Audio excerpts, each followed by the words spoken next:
Okay, I'm high as shit right now, and I would like to say that in my delusional mindset, without me, there would be no John Jones. Let me explain. Okay.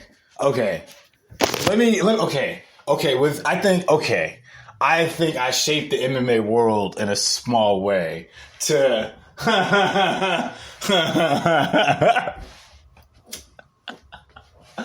I think I shaped the MMA world in a small motherfucking way. When I was 17 years old, I got into a backyard fight with this one dude. He was a white boy, right? He beat me up. But everybody who saw the fight after that was like, dude, they looked at me and was like, dude, you can really fucking fight. Like, we thought you was just all talk and shit like that. I was like, oh, yeah. Oh, like I saw the movie Never Back Down and I was like, yes, I have to participate in that shit. You know? So I started bringing gloves to school. 12th grade year, we were all fighting. Yeah, I was the one bringing the gloves to school my senior year. And then I think I saw Never Back Down. I don't remember, but I was like, oh shit. And this one dude, I tried to fight him. He said he had a black belt in Brazilian. He was going to get a black belt in Brazilian Jiu-Jitsu at 18. And I was like, I used to think he was lying, but he lied about a lot of shit. So I don't know. He probably could have, but I don't know. He was the one to lie about a lot of shit. So I ended up fighting this dude in the backyard, this white boy in the backyard. My first MMA fight, street backyard brawl. And what's it called? I ended up reaching down in this fight and grabbing this dude's leg. I grabbed one leg. I grabbed his front leg. I just reached down in the fight and grabbed his leg and I picked it up and then I just kicked his other leg, right? I just reached down and did that shit. Nobody in the MMA world really did that shit. And nobody, because it's pretty unpractical to do the shit. But I did it. And nobody in the MMA world does it. And then I finally see John Jones grabbing at somebody's knee and shit. And it's going, man, I did that when I was fucking 17. So with that being said, I helped shape John Jones's career in fighting a little bit. When that video resurfaces, I'll put it up. I got my ass kicked. But when the video resurfaces, I'll put it up. I mean, I knocked him down. And then he knew Brazilian Jiu-Jitsu. He was triangling me and flipping me down and all that shit. It was pretty fucking awesome. So now I go do that shit. I didn't do MMA for a whole month. Fuck all that. Y'all hit too hard. I got the move called the Screaming Angry Wombat. I swear to God, I was doing it in the gym yesterday. The coach was like, what the fuck is that? And he was like, I like it, but you just can't do it in the gym. He said, you can't do it in practice, though. That's what he said. Think about that. That'll really either piss somebody off or embarrass somebody. You'd be like, man, you got hit with that fucking move?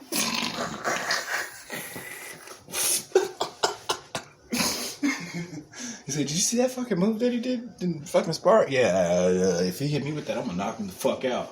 Well, I'm just not gonna fuck with him because this nigga's... It's called the Screaming Angry Wombat. He said, oh, I like it. He said, but you can't do it in practice, though. I was joking. Wasn't nobody doing no shit like that to me, nigga. Fuck all that. Anyway... What's up? The show's been opened up. Renegade, I am. Got the show going ham. Yeah, it's 4:20. Fuck all that. It's going to be 5:10 in a minute. Later.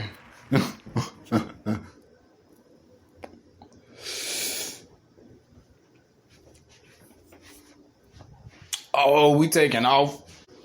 But speaking of MMA, you realize who Khabib was? Nobody really fucked with Khabib all the way up until he motherfucking beat Conor McGregor.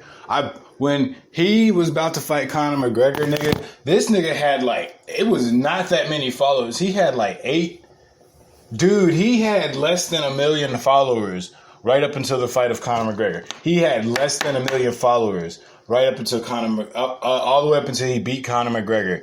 This nigga ended up going from like under 1 million all the way up to like 8.8 million in a matter of a few days. I remember that. I was like, all y'all are jumping on. All y'all are jumping on. We know where this bandwagon's going. All y'all are jumping on now. Fuck all that. I never followed Khabib. I never followed Conor. Did I? I never followed Khabib. I don't think I ever followed Conor McGregor either.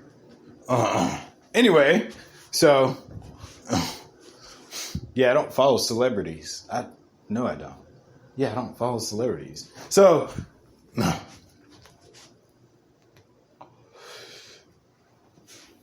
that shit was crazy though. You know, because without Renegade IM, there'd probably be no Khabib.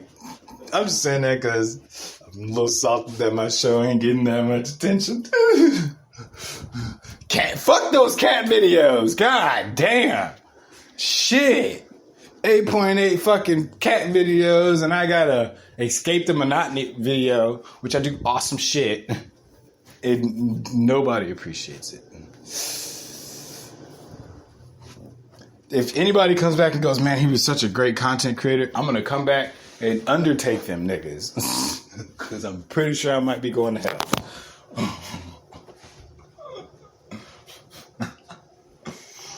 But what's it called? I did some real thinking, and I actually looked up fighting, what Allah said, and what the Bible said about fighting. It's pretty interesting. It came down to it is, what are your reasons for fighting? Well, the Bible said fighting is not bad. Fighting is meant to defend, gain, or oppose an oppression or oppose an enemy, and but fighting is not bad unless you're doing it for the wrong reasons. So,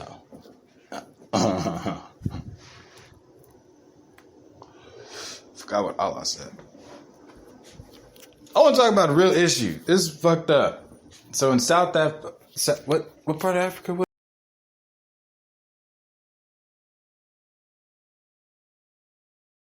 anything after that? And then it's like Brazil after that, yo. We got to do something about that, man. It's not fucking cool. Why are we killing women? The women are the earths. We got to make love to these people.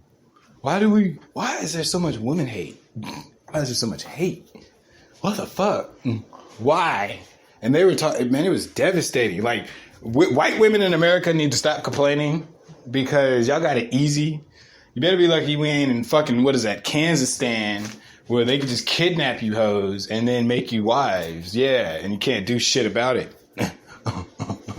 So stop being fucking Karens and complaining that there ain't no fucking fries. Because if you did that shit in another country, a nigga will kidnap your ass. Okay? Stop complaining about this little shit. You know, oh, you see that blonde bitch over there complaining that we ain't got no fries?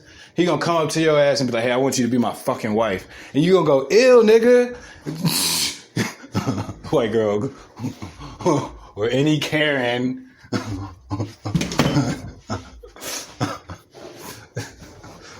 They gonna be like, hey, that's your new wife.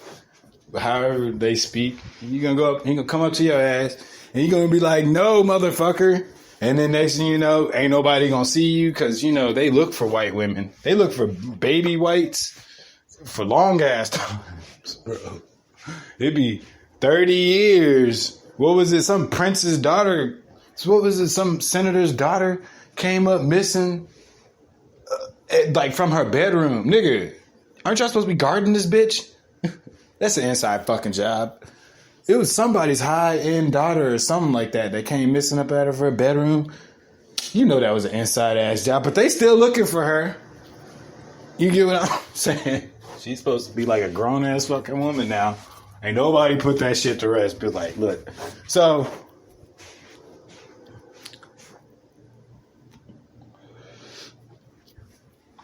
you know, y'all got it pretty fucking easy in America. So y'all need to stop all that weak ass complaining. Because if you came up missing in another country, they not going to look for you too long in that country. America, what happened? She went over here and last text she got was from Mom, I Love You. And then they'd be like, well, this bitch never says Mom, I love you. That was kind of fishy. But whatever. You get what I'm saying? So there's some real issues going on. That's fucking scary and fucking crazy.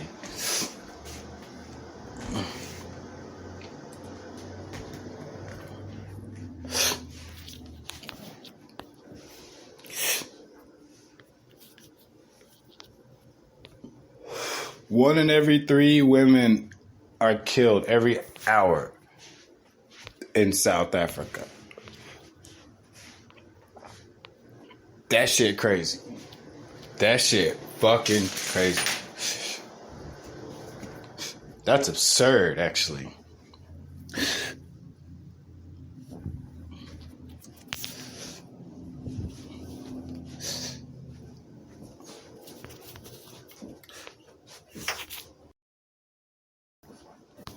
So, on a brighter note, they got a new Apex season out.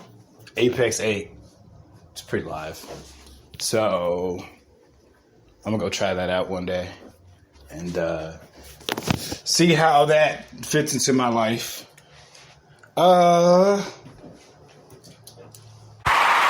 Apex, that should be like... I know I'm not the best fucking player. But I be getting mad as fuck when them niggas be leaving me and shit. It's like, man, I was looking for some gold, nigga. What the fuck?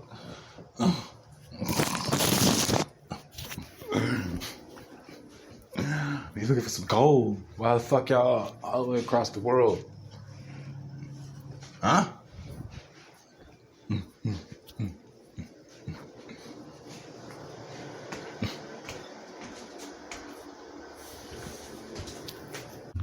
Be careful what you Insta, Google, Face tweet. Right? What did he say? He said, be careful what you Insta, Google, Face tweet.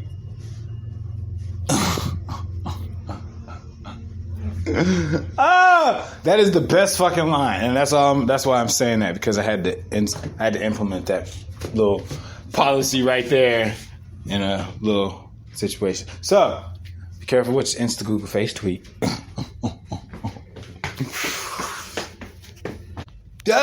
Manny Pacquiao and Floyd Mayweather were talking about a rematch. I was reading this shit, and I was just thinking, like, what the fuck? Kind of that seems kind of funny, because if you don't know, I could have sworn that Manny Pacquiao was signed to Mayweather Promotions. Now, I need to recheck that, but that'd be kind of funny. They're on the same fucking promotion card. Doesn't that happen? Two people of the same promotions fight, right? Yeah, hell yeah, right? But you don't fight the people in your gym. That's right. Yeah, you just don't fight the bottom. Sometimes you do, nigga. Okay, yeah. So they're gonna be fighting each other if he's still signed to that, or then that'd be funny as fuck. They're just gonna low key bank off each other's promotions, and then bank off all the pay-per-view sales. It's a real hustle under your eyes when you think about it. It's the best business move ever. Two of the highest paid boxers, two of the best boxers on the same promotion, fight each other. We all eat.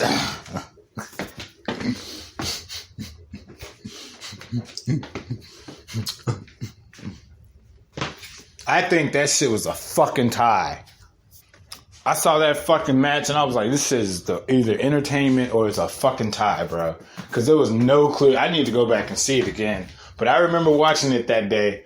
And I was the only Floyd Mayweather supporter in that motherfucker. Or one of the only few ones. Everybody in there was rooting for Manny Pacquiao. And I remember this dude bought me a beer too. So that's how I really remember. So anyway, he was rooting for Manny Pacquiao and bought me a beer. I was like, yeah, Floyd. That shit looked like a fucking tie. Like, if anybody would have won, I was like, oh, okay. They would say it was a fucking tie. Just like when Henry Cejudo fought Demetrius Johnson. Maybe I need to go back and see that. But I watched that fight, and I was like, this looks like a tie. Because he scored one more takedown, I guess. I guess that's what it was. But that shit looked like a fucking tie.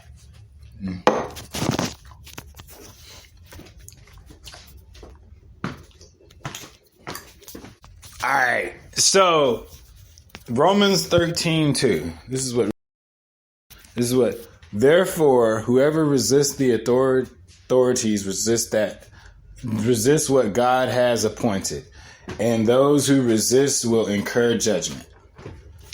So that begs the question, were the people in the civil rights movement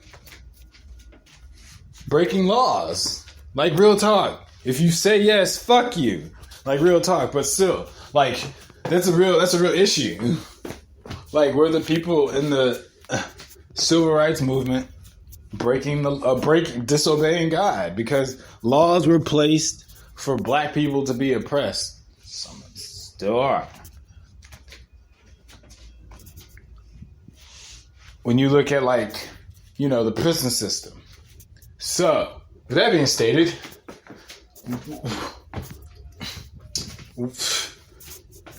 was niggas disobeying God? Like, real talk.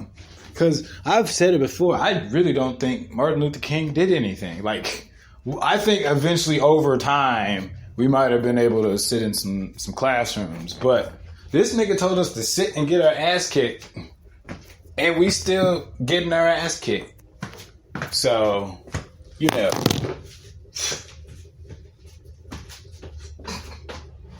I'm just saying, like, and on top of that, this nigga Martin Luther King, they claimed this nigga was a genius. I was watching this, and they claimed he was a genius, but yet he plagiarized his dissertation. So, I'm just saying. I honestly remember asking that in the 3rd grade. It was like, what did he do besides, like, talk out loud? And I mean, he did definitely go to, courts and fights, courts to get us our civil rights, our equal civil rights. He definitely did that. But for the most part, this nigga told us to get beat the fuck up. And they give him one fucking day.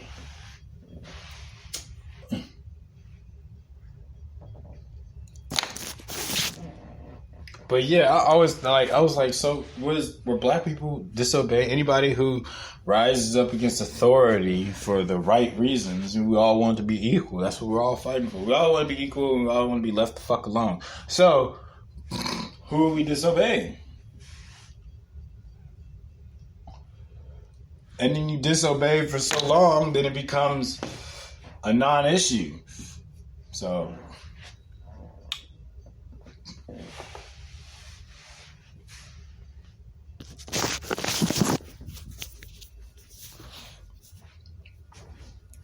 just raising the issue, raising questions.